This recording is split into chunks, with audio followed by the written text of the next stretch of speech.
আসসালামু আলাইকুম ইমরান, আশা করি সবাই ভালো আছেন। আমি আলহামদুলিল্লাহ ভালো আছি। তো আজকে একটা বিষয় নিয়ে, জরুরি বিষয় নিয়ে আপনার সাথে কথা বলতে আসছি। আপনার সাথেই বিষয়টা হচ্ছে, আপনি কি নোটিস করছেন দিন দিন আমাদের চিন্তা ভাবনা করার ক্ষমতা কমে যাচ্ছে? ক্রিয়েটিভ কোনো কিছু ভাবতে আমাদের ব্রেন আর ওইভাবে সাপোর্ট দিচ্ছে না। এখন হয়তোবা সবার না, কিন্তু স্পেসিফিক একটা বড় সংখ্যক মানুষদের জন্য এটা প্রযোজ্য, যার মধ্যে আমি নিজে এটার ভুক্তভোগী। কারণ I am addicted with screen. ফোনের স্ক্রিন থেকে আমার চোখ যেন সরেই না।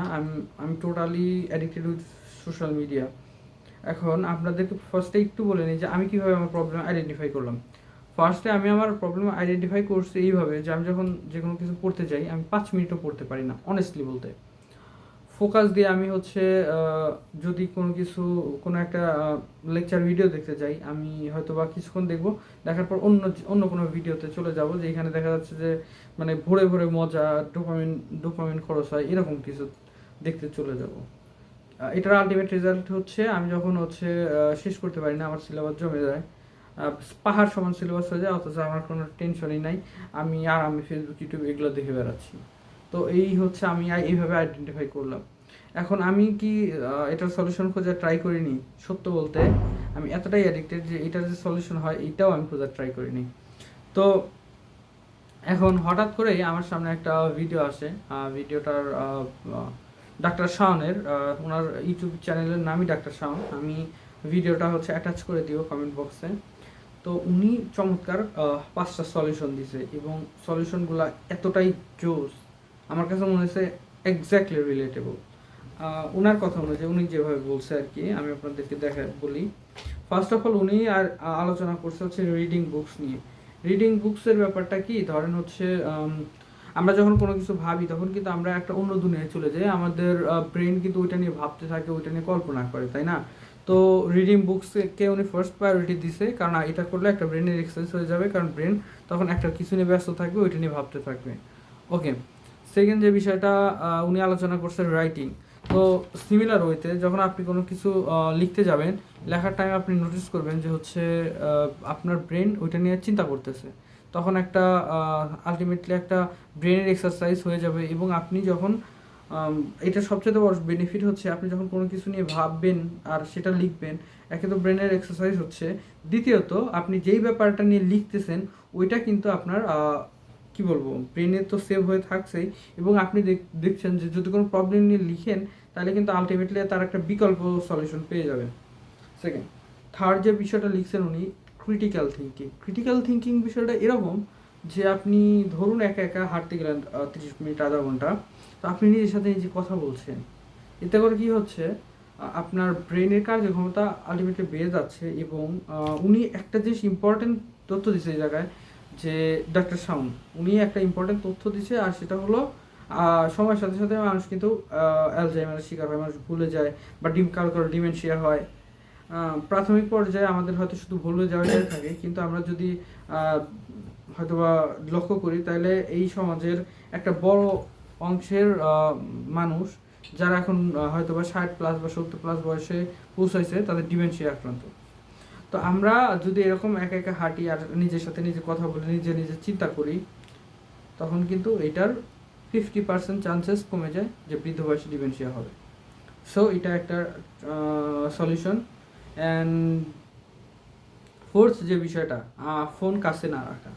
আপনার হয়তো নাকি ইম্পর্টেন্ট কল আসে আপনার, কিন্তু একটা সময় তো থাকবেই, কোনো না কোনো সময় যখন আপনার একদম ফাঁকা টাইম, ওই টাইমে আপনার ফোন ইউজ করার একদমই দরকার নেই। ওই টাইমটাতে আপনি কিন্তু চাইলে কি করতে পারেন, ফোন আপনার কাছে থেকে একদম দূরে রাখবেন। এতে করে কি হবে, আপনার আস্তে আস্তে ফোন থেকে আসক্তি কিছুটা কিছুটা করে কমে যাবে। যখন ঘুমান তখন তো ফোন দূরে থাকে, ওই সময়টাতে না, আপনি যখন ঘুমান না, সচেতন থাকেন, সজাগ থাকেন, ওই সময়টাতে আপনি ফোন কাছে রাখবেন না। এবং ফিফথ যে বিষয়টা আছে সেটা হচ্ছে স্কিল ডেভেলপ করা। স্কিল ডেভেলপ করতে গেলে কি হবে, স্কিল ডেভেলপ করতে গেলে আপনাকে তো হচ্ছে শিখতে হবে, ব্রেন দিয়ে প্রেশার দিতে হবে, ব্রেনকে ওকে ব্যস্ত রাখতে হবে যে তুমি নতুন কিছু শিখতেছো। তখন কি ব্রেন আলটিমেটলি আপনাকে ওই আস্তে আস্তে আপনিও ব্রেনকে প্রেশার দিলে ব্রেন আপনাকে ফিডব্যাক দিবে, তাই না? আপনি যখন ব্রেনকে প্রেশার দিচ্ছেন কোনো নতুন কিছু শিখতে, তখন ব্রেনও তো আপনাকে ফিডব্যাক হিসেবে কার্যক্ষমতা বাড়ায় দেবে, দিন দিন লেভেল আপ করে দেবে, তাই না? তো চ্যালেঞ্জ যখন দিবেন ব্রেনকে, ব্রেন যখন রিয়ার্স পাবে, ঠিক আছে, যেই হচ্ছে খুশি বা সাময়িক খুশি আমরা মোবাইল ফোনে ডিফারেন্ট ডিফারেন্ট কাজ করে আমরা পেতাম, ওইটা হচ্ছে তখন ফিকে পড়ে যাবে এবং নতুন চ্যালেঞ্জে যখন আমরা জয়ী হব, এই জিনিসটা আমাদেরকে বেনিফিট দিবে।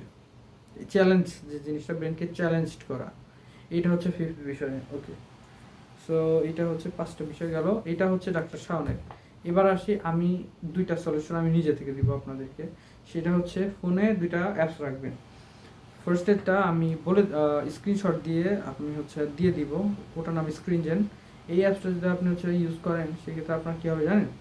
আপনি যখন ফেসবুক বা ইউটিউবে ঢুকবেন, আপনি টাইম সেট করে দিতে পারবেন, অর্থাৎ যদি 45 সেকেন্ড টাইম যদি সেট করে দেন আপনি, সেক্ষেত্রে কী হবে যে আপনার অ্যাপসে ঢোকার আগে 45 মিনিট আপনাকে ওয়েট করাবে। স্ক্রিন নীল ব্লু হয়ে যাবে এবং একটা মেসেজ আসবে যেটা ইজ দিস ইম্পর্টেন্ট। যদি আপনি কাস্টমাইজ করে নিতে পারবেন, আপনি ইচ্ছা মতো লিখে নিতে পারবেন, বাট প্রাইমারিলি দেখা হচ্ছে ইজ দিস ইম্পর্টেন্ট। তার মানে কি, আপনি কাজ থাকলে তবেই হচ্ছে ওয়েট করে দেন কাজ সেরে তারপরে হচ্ছে বাইরে আসবেন, তখন 45 সেকেন্ড আপনাকে ওয়েট করতে হবে। এতে করে হবে কি, আপনার স্ক্রিন টাইম আসলে কমে যাবে। কীভাবে?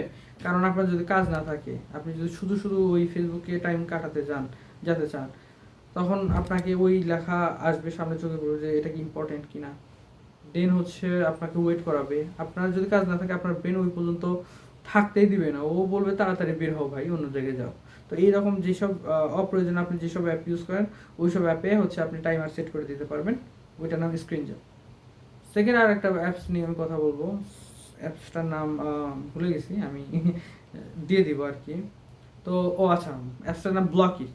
তো ওই অ্যাপসটা কি করে, আপনি যখন কোনো কাজ করতেছেন, আপনি যদি ব্লকইটের টাইমার সেট করে দেন, ততক্ষণ আপনার স্ক্রিন ফুল অফ মোডে চলে যাবে। এবং এটা সবচাইতে বড় সুবিধা কি জানেন? সেটা হচ্ছে আপনার কাজ নাই, আপনি শুধু শুধু মোবাইল চালাতে পারবেন না, কারণ আপনার স্ক্রিনই তো ব্লক হয়ে গেছে। এবং ওইটা টাইমার, আপনার নির্দিষ্ট টাইম পর ওটা আবার আনব্লক করতে পারবেন, মানে অটোমেটিক্যালি হয়ে যাবে। তো এই 2টা অ্যাপস যখন ইউজ করবেন, আপনার স্ক্রিন টাইমিং কমে যাবে।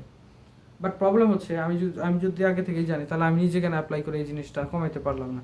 ফার্স্ট আমার সাথে যেটা প্রবলেম হয়েছে ওইটা আপনাদেরকে বলি। আমার প্রথম প্রবলেম হচ্ছে স্ক্রিন যে আমি টাইমার অন করে আবার করে অ্যাপসের মধ্যে ঢুকে যাই, আর অপশনের মধ্যে ঢুকে টাইম কাটাই, মানে আমি 45 সেকেন্ড পরও হচ্ছে ঢুকবই, আমার এত পরিমাণে অ্যাডিকশন চলে গেছে। এখন এটার সলিউশন কি? এটার সলিউশন হচ্ছে, যখন পড়তে বসবেন বা কোনো কাজ করবেন, ব্লকের দিয়ে সম্পূর্ণ অ্যাপই সম্পূর্ণ ফোনে হচ্ছে স্ক্রিন আটকে দেওয়া। এটা করলে হবে কি, আপনি তো ফোনে তখন হচ্ছে কোনো কাজ করতে পারবেন না, তখন আপনার প্যাশনের সাথে কাজ করতে পারবেন। এটা হচ্ছে বিষয়। আশা করি আপনাদের কাজে দিবে ইনশাল্লাহ।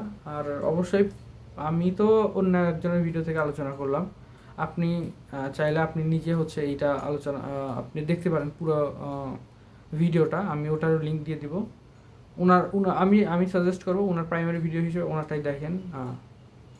ততক্ষণ আমার ভিডিও দেখে যদি আপনাদের কিঞ্চিত পরিমাণ উপকার হয় থাকে, তাহলে কাইন্ডলি পেজটা ফলো করে দিবেন।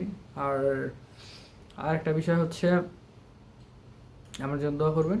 আর আপনারা সবাই ভালো থাকবেন, আল্লাহ আপনাদেরকে সুস্থ রাখুক। আসসালামু আলাইকুম।